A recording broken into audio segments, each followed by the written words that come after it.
اعوذ باللہ من الشیطان الرجیم، بسم اللہ الرحمن الرحیم۔ آج ہم سورۃ النساء کے رکوع نمبر 13 کا آغاز کر رہے ہیں۔ وما کان لمؤمن، نہیں ہے لائق کسی مومن کے لیے، ان یقتل، یہ کہ وہ قتل کرے، مومنن کسی مومن کو، الا خطا، مگر خطا کے ساتھ، غلطی کے ساتھ ہو جائے تو وہ الگ بات ہے۔ ومن قتل مؤمنا خطا، جو کوئی قتل کر ڈالے کسی مومن کو خطا سے، فتحریر رقبۃ مومنہ، تو پھر آزاد کرنا ہے غلام کو، ایک مومن غلام کو آزاد کرنا ہے، وہ دیت مسلمت نہیں مسلمت، اور دیت صحیح سالم پوری ادا کرنی ہے، الہی اس کے اہل کی طرف، الا ان یصدقوا، مگر یہ کہ وہ صدقہ کر دیں۔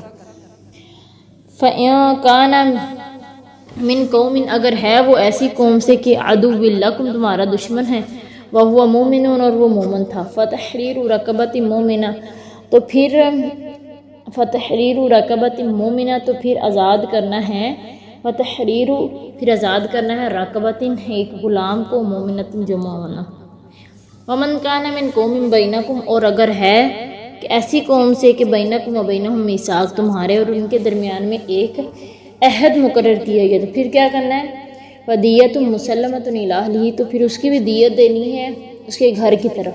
وتحریر رقبۃ مومنہ، اور ایک غلام کو آزاد کرنا ہے۔ ومن لم یجد فصیام شہرین متتابعین، جو کوئی نہ پائے تو اسے کیا کرنا ہوگا، 2 مہینے کے پے در پے روزے رکھنے ہوں گے۔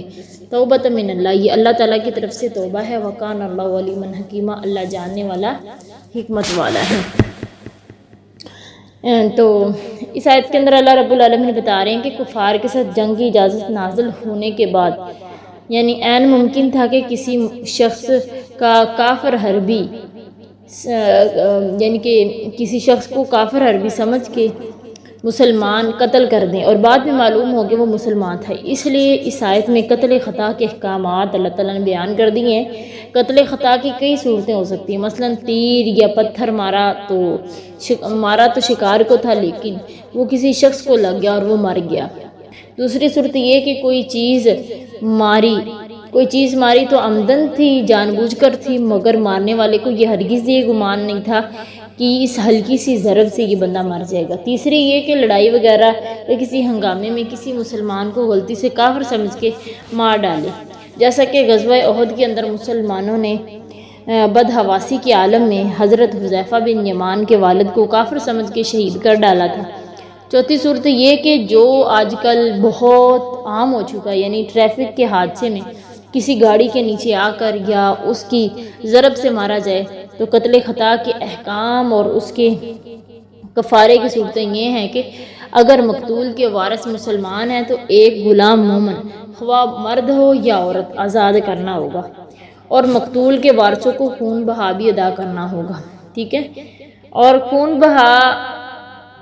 دیت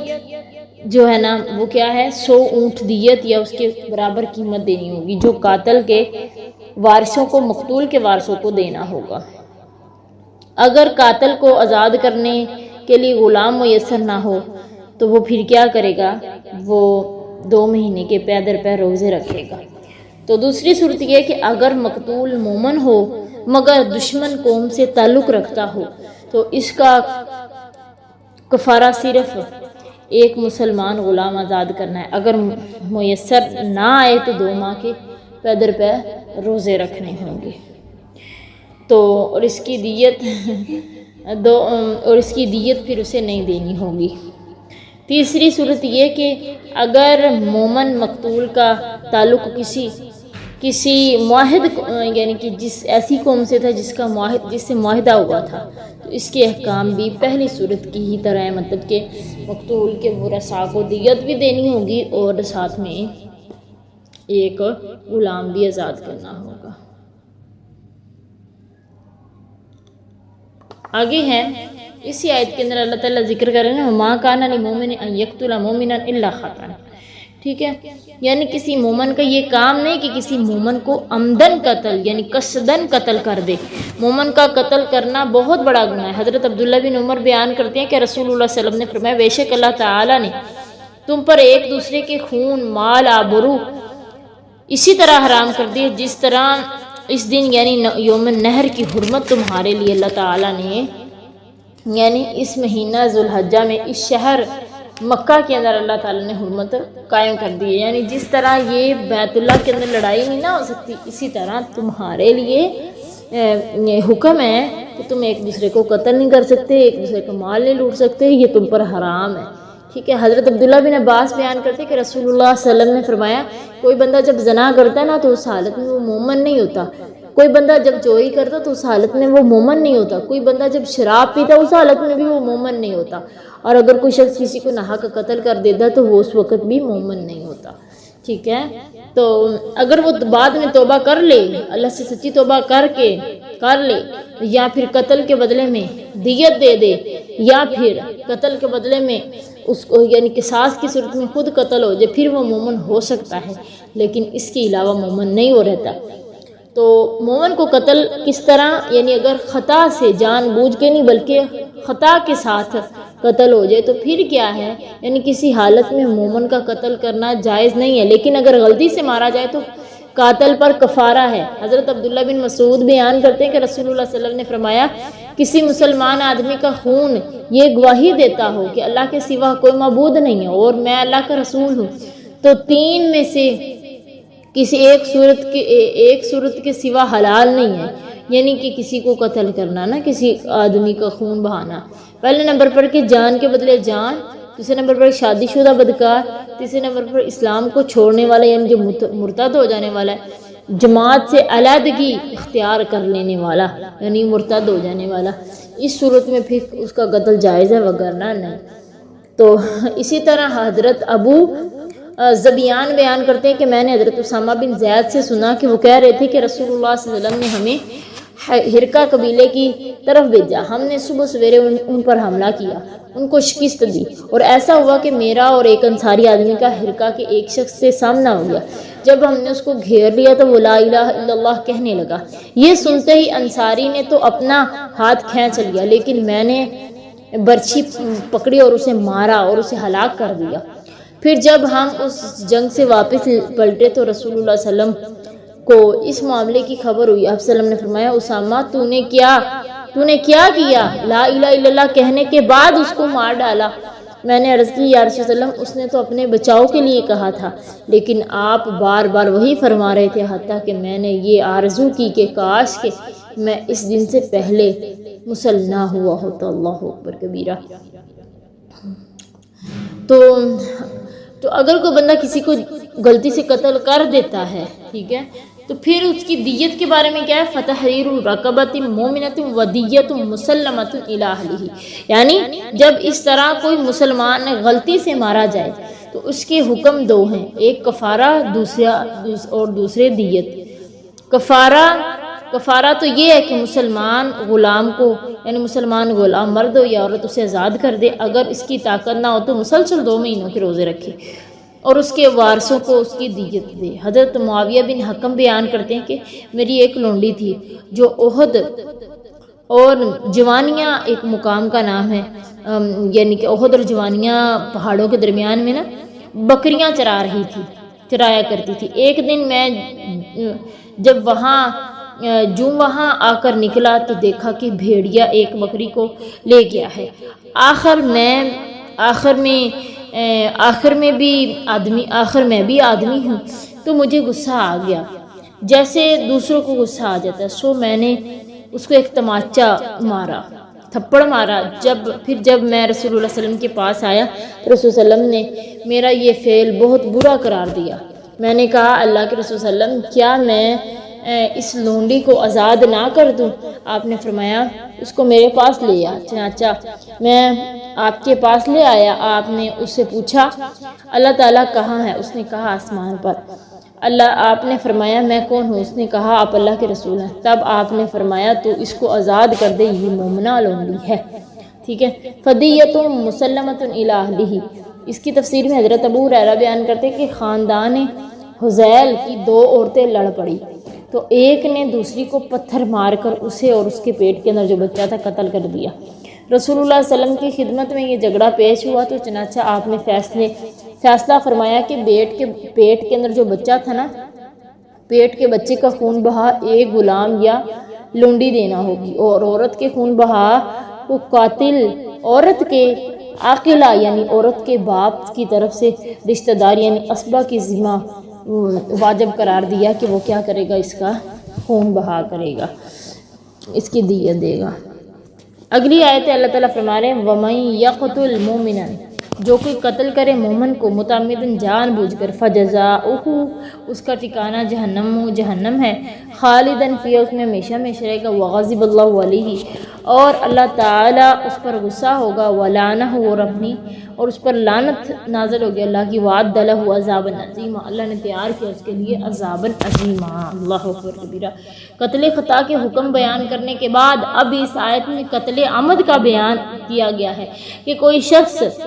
کسی مسلمان کو جان بوجھ کر قتل کر دیتا ہے تو اس کا ٹھکانہ جہنم ہے، جس میں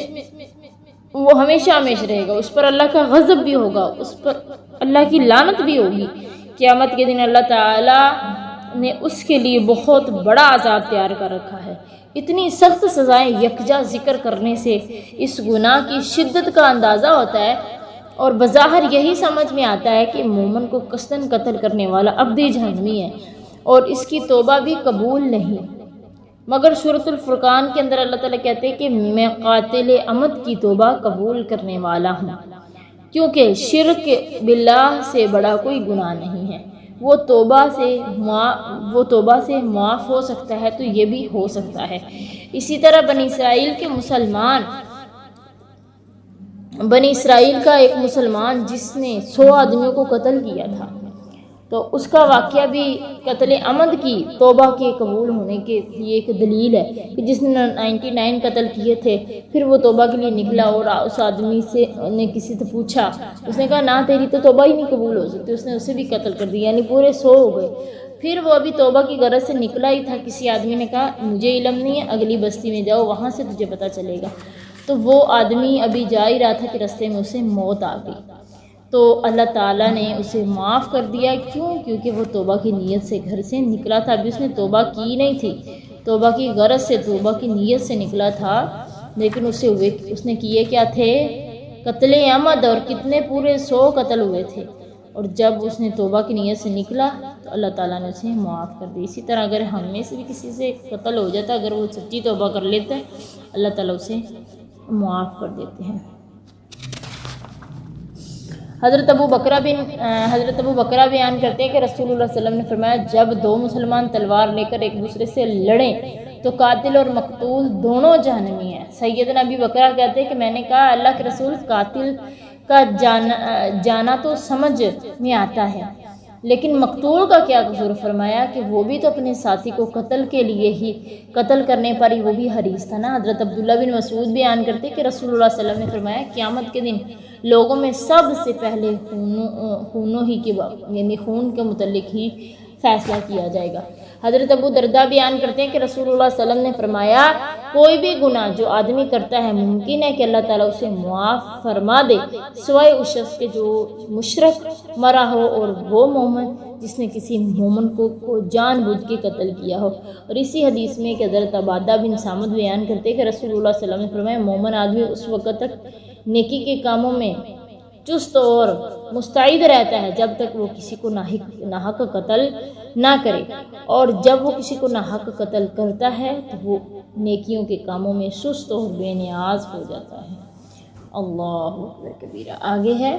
کہ یا ایھا الذین آمنوا، اے لوگو جو ایمان لے کر آئے ہو، اذا ضربتم فی سبیل اللہ، جب تم چلو اللہ تعالیٰ کے راستے میں، فتبینوا، تو تم کیا کر لو؟ تحقیق کر لو۔ ولا تقولوا لمن القى الیکم السلام، نہ تم کہو اس شخص کے لیے جو تمہاری طرف صلح کا بات کرتا ہے، لست مومنا، کہ تم کہو کہ تم مومن نہیں ہے، کہ تبتغون عرض الحیات الدنیا، تم چاہتے ہو دنیا کی زندگی، فعند اللہ مغانم کثیرہ، اللہ کے پاس بہت زیادہ غنیمتیں ہیں، کذالک کنتم من قبل، تم اس طرح تھے اس سے پہلے، فمن اللہ علیکم، اللہ نے احسان کر دیا تم پر، فتبینوا، تم تحقیق کر لو، ان اللہ کان بما تعملون خبیرا، بے شک اللہ تعالیٰ جو تم عمل کرتے ہو اللہ خوب خبر رکھنے والا۔ یعنی ابتدائی اسلام میں السلام علیکم کا لفظ مسلمانوں کے لیے شعار اور فریقین کے مسلمان ہونے کی علامت سمجھا جاتا تھا، کیونکہ اس دور میں عرب کے نو مسلم اور کافروں کے درمیان لباس، زبان یا کسی دوسری چیز میں کوئی نمایاں امتیاز نہ تھا۔ جس کی بنا پر ایک مسلمان ظاہری طور پر دوسرے مسلمان کو پہچان سکتا۔ تو کافروں سے لڑائی کے دوران یہ مسئلہ پیش آ جاتا کہ جس قوم پر مسلمان حملہ آور ہوتے تو ان میں سے کوئی شخص السلام علیکم یا لا الہ الا اللہ کہنے لگتا، جس سے مسلمانوں کو مغالطہ ہوتا کہ وہ حقیقتاً مسلمان نہیں بلکہ محض اپنی جان بچانے کے لیے یہ کلمہ زبان سے ادا کر رہا ہے، تو وہ اپنے اسی گمان کی بنیاد پر اسے قتل کر دیتے اور اس کا مال لوٹ لیتے۔ چونکہ ایسا گمان شرعی طور پر غلط تھا، لہٰذا اللہ تعالیٰ نے اس قسم کے واقعے کی پوری طرح چھان بین کرنے کا حکم دیا۔ تحقیق کے بغیر چھوڑ دینے میں اگر یہ امکان ہے کہ ایک کافر جھوٹ بول رہا ہے تو تاکہ وہ اپنی جان بچا لے، تو قتل کرنے میں اس بات کا امکان ہے کہ ایک بے گناہ مومن تمہارے ہاتھ سے مارا جائے، اور تمہارا ایک کافر کو چھوڑ دینے میں غلطی کرنا اس سے بدتر اور کئی درجہ بہتر ہے کہ تم ایک مومن کو قتل کرنے میں غلطی کرو۔ ٹھیک ہے کہ مومن کو قتل تمہیں اگر اسی طرح ہو رہا ہے تو تم وہ قتل نہیں کرو گے۔ حضرت عبداللہ بن عباس بیان کرتے ہیں کہ ایک شخص اپنی بکریوں کے پاس تھا کہ چند مسلمان اس کے پاس پہنچے اور اس نے السلام علیکم کہا، تو مسلمانوں نے اس کے مومن ہونے کا یقین نہ کیا، اسے پکڑا اور قتل کر دیا، اس کی بکریوں کو اپنے قبضے میں کر لیا۔ تو اس موقع پر اللہ تعالیٰ نے یہ والی آیت نازل کر دی کہ وَلَا تَقُولُوا لِمَنْ أَلْقَىٰ إِلَيْكُمُ السَّلَامَ لَسْتَ مُؤْمِنًا تَبْتَغُونَ عَرْضَ الْحَيَاةِ الدُّنْيَا۔ ٹھیک ہے، حضرت عبداللہ بن عباس کہتے ہیں کہ تو یہ کون تھا، یعنی بنو سلیم کا ایک شخص صحابہ کی ایک جماعت کے پاس سے گزرا جو اپنی بکریاں چرا رہا تھا۔ وہ کون تھا؟ بنو سلیم میں سے تھا، آدمی جو بکریاں چرا تھا وہ بنو سلیم میں سے تھا۔ صحابہ اکرام نے اسے قتل کر دیا اور اس کے مال غنیمت کو اپنے قبضے میں کر لیا۔ اللہ کہہ رہے ہیں فَعِندَ اللَّهِ مَغَانِمُ كَثِيرَةٌ، اللہ کے پاس بہت زیادہ غنیمتیں ہیں، یعنی اللہ تعالیٰ کے پاس بہت ساری غنیمتیں ہیں جو بالکل جائز طریقے سے تمہیں ملنے والی ہیں، لہٰذا تم بس جائز غنیمتوں کی طلبگار رہو، کسی کے مال پر ناجائز طریقوں سے قبضہ کرنے کا خیال بھی دل میں نہ لاؤ۔ اللہ تعالیٰ نے اپنا وعدہ پورا کر دیا اور بہت ساری غنیمتیں مومنوں کو عطا فرما دی۔ تو حضرت عدی بن حاتم بیان کرتے کہ رسول اللہ صلی اللہ علیہ وسلم نے انہیں فرمایا تھا کہ اگر تمہاری عمر لمبی ہوئی تو تمہاری زندگی ہی میں کسرا کے خزانے فتح کیے جائیں گے۔ سیدنا عدی بیان کرتے ہیں کہ پھر وہ خزانے فتح ہوئے اور میں ان لوگوں میں شامل تھا جنہوں نے کسرا بن ہرمز کے خزانوں کو فتح کیا تھا۔ اللہ اکبر کبیرہ، یعنی اللہ تعالیٰ نے اپنے وعدوں کو پورا کیا۔ فَعِندَ اللَّهِ مَغَانِمُ كَثِيرَةٌ۔ آگے اللہ کہہ رہے ہیں لا يَسْتَوِي الْقَاعِدُونَ مِنَ الْمُؤْمِنِينَ، نہیں برابر ہو سکتے بیٹھے رہنے والے مومن غیر اولی الضرر جو کہ بغیر عذر کے بیٹھے رہیں، اور والمجاہدون فی سبیل اللہ، اور مجاہد جو اللہ کے راستے میں جہاد کرتے ہیں بِأَمْوَالِهِمْ وَأَنفُسِهِمْ، اپنے مال جان کے ذریعے۔ فضل اللہ المجاہدین، اللہ نے فضیلت بخشی ہے مجاہدین کو بِأَمْوَالِهِمْ وَأَنفُسِهِمْ، اپنے مال جان کے ساتھ، القائدین درجہ، بیٹھے رہنے والوں پر ایک درجہ ہے، وَكُلًّا وَعَدَ اللَّهُ الْحُسْنَى، اللہ کا ہر وعدہ سچا ہے، وَفَضَّلَ اللَّهُ الْمُجَاهِدِينَ عَلَى الْقَائِدِينَ أَجْرًا عَظِيمًا، فضیلت دی اللہ تعالیٰ مجاہدین کو بیٹھے رہنے والوں پر اجر عظیم ہے۔ درجات منہ، یہ درجے ہیں اللہ کی طرف سے، ومغفرۃ ورحمہ، مغفرت ہے اور رحمت ہے، وکان اللہ غفور الرحیم، اور ہے اللہ تعالیٰ کی ذات بخشنے والی رحم کرنے والی۔ یعنی جہاد کے فرض عین ہونے کی صورت میں تو کسی شخص کو بلا عذر گھر میں بیٹھے رہنے کی اجازت نہیں، اور ایسی صورت میں جہاد میں شامل نہ ہونا سری نفاق ہے، مگر جب نفیر عام یعنی سب کے نکلنے کا حکم عام نہ تھا اور امام کی طرف سے یہ اعلان کیا جاتا کہ جو شخص جہاد کے لیے نکل سکتا ہے نکلے، وہ اپنے کام کی وجہ سے نہیں نکل سکتا، اور جو اپنے کام کی وجہ سے نہیں نکل سکتا اسے اپنے گھر میں بیٹھے رہنے کی اجازت ہے۔ تو یہ جائز ہے کہ آیت میں اسی صورتحال کے پیش نظر فضیلت کا ذکر ہے کہ امام کی اجازت کے باوجود جو لوگ گھروں میں بیٹھے رہتے ہیں اور جو اپنی خوشی سے جہاد میں شریک ہوتے ہیں، یہ دونوں برابر نہیں ہو سکتے۔ لا یستوی القاعدون من المؤمنین غیر اولی الضرر۔ حضرت برا بن عازب بیان کرتے ہیں اس کے متعلق کہ جب یہ آیت نازل ہوئی تو لا یستوی القاعدون من المؤمنین، تو آپ صلی اللہ علیہ وسلم نے زید بن ثابت کو بلایا اور یہ آیت لکھوائی۔ اتنے میں عبداللہ بن ام مکتوم آپ کے پاس آئے، انہوں نے کہا کہ اے اللہ کے رسول، اللہ کی قسم اگر مجھ میں استطاعت ہوتی تو ضرور جہاد کرتا۔ وہ نبینہ ثابت ہے، چنانچہ اسی وقت اللہ تعالیٰ نے اپنے رسول پر وحی نازل کی، تب آپ کی ران میری ران پر تھی اور مجھ پر اتنی بھاری ہو گئی کہ مجھے اندیشہ تھا کہ کہیں میری ران ٹوٹ نہ جائے۔ آخر یہ کیفیت ختم ہوئی تو اللہ نے یہ والے الفاظ نازل کیے کہ غیر اولی الضرر، ٹھیک ہے، لا یستوی القاعدون من المؤمنین غیر اولی الضرر، یعنی غیر اولی الضرر کے الفاظ نازل کر دی کہ جنہیں کوئی عذر ہے، ان کے علاوہ جو بغیر عذر کے بیٹھے رہتے ہیں وہ برابر نہیں ہو سکتے۔ ٹھیک ہے، تو آج کا سبق اتنا ہی، آگے انشاءاللہ ہم کل کریں گے۔ مطلب یہ کہ اللہ تعالیٰ نے اس میں ہمیں قتل خطا اور قتل عمد کے متعلق بتایا، پھر بتایا کہ جہاد کی فضیلت، جو بلا کسی وجہ کے گھروں میں بیٹھے رہتے جہاد کے لیے نہیں نکلتے، وہ اور جو جہاد کرنے والے برابر نہیں ہو سکتے۔